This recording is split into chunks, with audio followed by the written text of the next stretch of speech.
या जिल्ह्यातले शिवसैनिक, या जिल्ह्यातल्या सर्वसामान्य जनता ही ठाकरे कुटुंब आणि मातोश्रीची एकनिष्ठ असलेली जनता आहे. त्यामुळं कुणी आलं कुणी गेलं तरी शिवसैनिक खंबीर आहे, जागेवर आहे. साहेब, पाऊस होता, या धाराशिवमध्ये दुसरा हॉल मिळाला नाही आपल्याला, परंतु विनंती आहे की आपण किंवा आदित्य साहेब आम्ही शेतकऱ्यांसाठी 1-2 महिन्यात आंदोलन घेणार आहेत. त्या ठिकाणी धाराशिवला आपण यावं ही सर्व धाराशिवच्या जनतेच्या वतीने आपल्याला विनंती करतो. आणि साहेब, एवढंच सांगतो की निष्ठा ही बोलून दाखवायची नसते साहेब, कृतीतून दाखवायची असते. त्यामुळं आम्ही 22ला पण दाखवलेलं आहे, आताही दाखवतोय.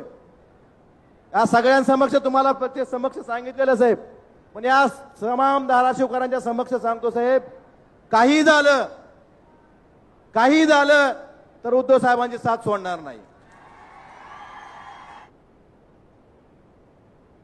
आणि साहेब, हा शब्द त्यांना आणि तुम्हाला एक शब्द देतो, काही झालं की काही वेळ आली तर या शिवसैनिकाला वाऱ्यावर सोडणार नाही. त्यामुळे साहेब, मी जास्त आपला वेळ घेत नाही. आपलं राऊत साहेबांचं मनोगत ऐकण्यासाठी सगळे उत्सुक आहेत. फक्त मला एवढीच जाण आहे साहेब, माझ्यासारख्या सर्वसामान्य शेतकरी कुटुंबातल्या मुलाला फक्त शिवसेना या 4 अक्षरामुळे जिल्हा परिषद सदस्य 2 वेळा